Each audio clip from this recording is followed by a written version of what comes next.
Bonjour et bienvenue sur Radio CSORT, votre rendez-vous quotidien avec l'actualité de la cybersécurité. Nous sommes le lundi 31 mars 2025, épisode 241, en direct de Paris. Je suis Marc-Frédéric Gomez.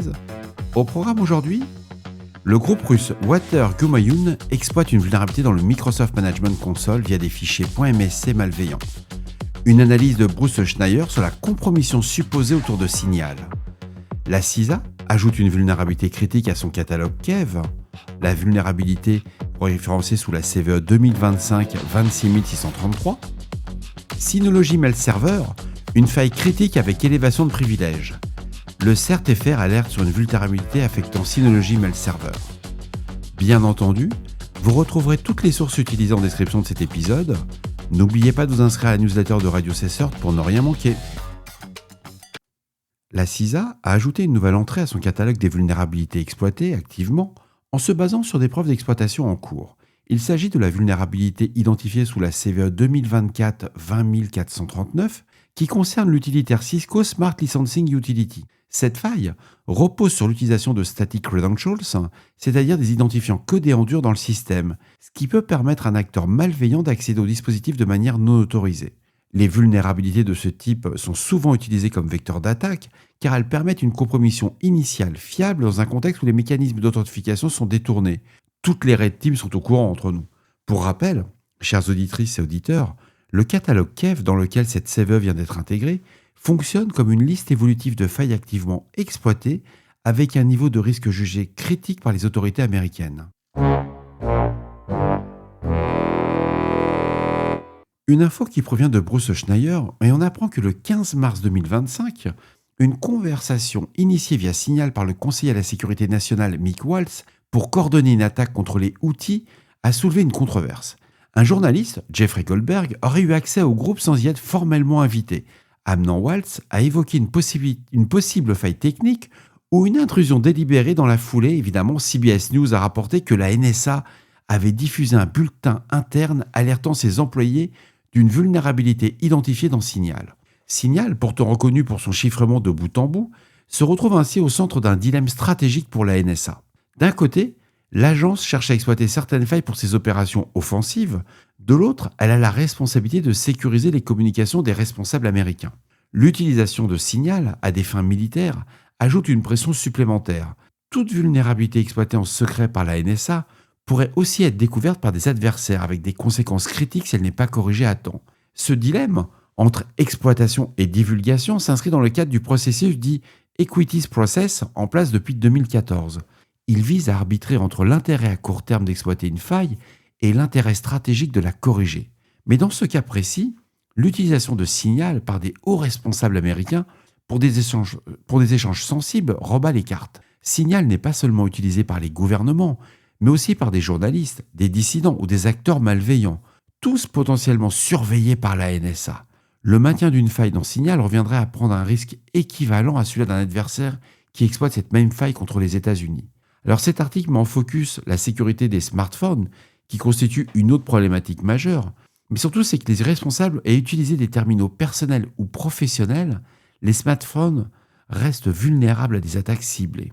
C'est-à-dire, c'est intéressant, et on se rend compte qu'on reste toujours dans l'obscurantisme de ces fameuses messageries chiffrées, que ce soit Telegram ou Signal, entre l'implémentation des backdoors, les failles, les vulnérabilités, ce qui est tout à fait normal dans ce type de logiciel.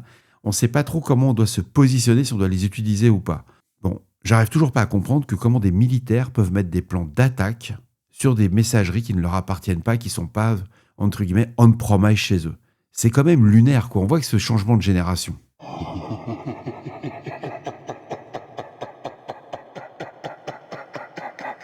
Le CERT-FR nous remonte qu'une vulnérabilité critique a été identifiée sous la CVE 2025-2848 qui affecte Synology Mail Server. Elle concerne les versions antérieures à la 1.7.6 10676 pour DSM 7.1 ainsi que les versions antérieures à la 1.7.6 20676 pour DSM 7.2.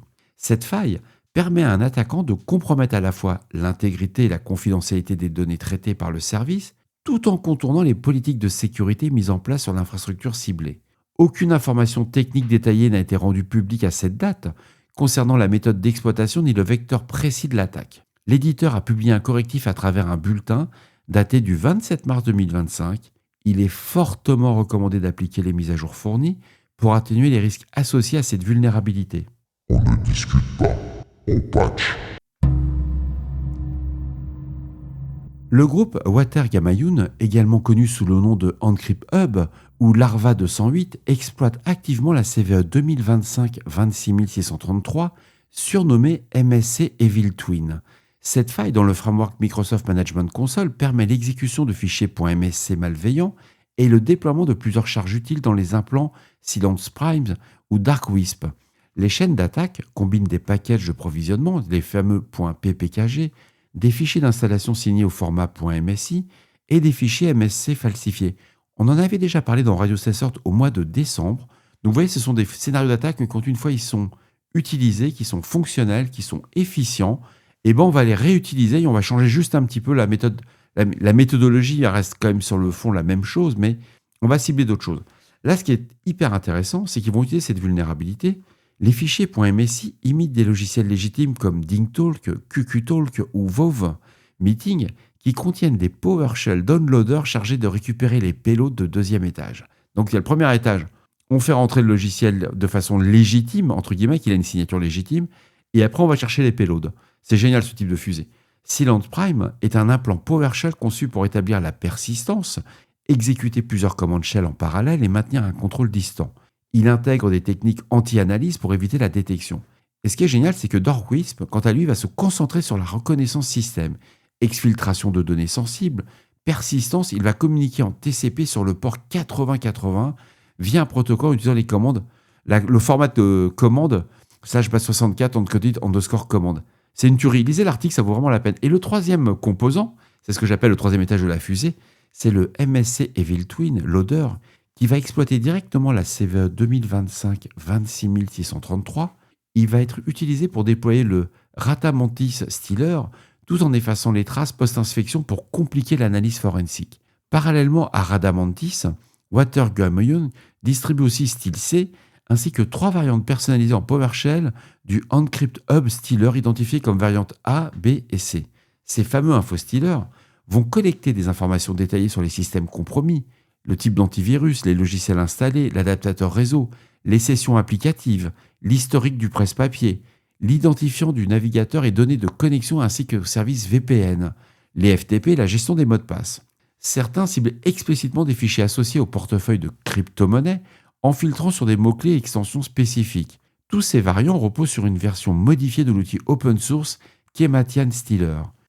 Une des principales variantes qui se distingue par l'utilisation d'une technique de ce qu'on appelle le LOLBIN via le binaire runnerw.exe d'IntelliJ permet de lancer le script PowerShell distance sans déclencher d'alerte classique. Ces charges utiles diffusées via des paquets .msi malveillants ou des droppers binaires peuvent également installer d'autres familles de malware comme l'UmaStealer, Ameday ou des Clippers.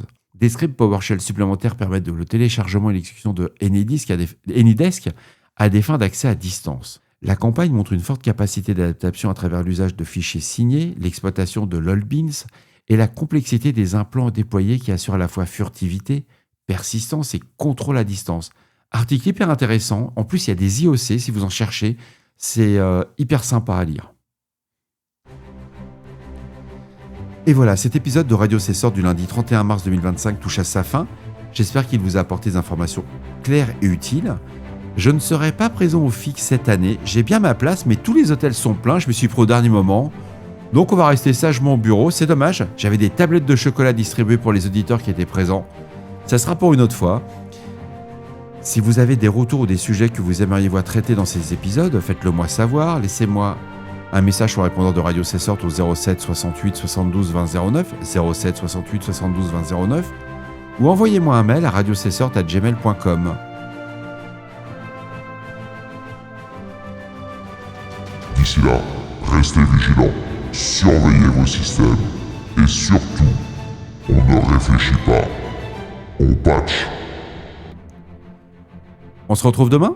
Prenez soin de vous, à très bientôt sur Radio Cessort et pour ceux qui seront présents au FIC, je vous souhaite un très bon salon. Au revoir.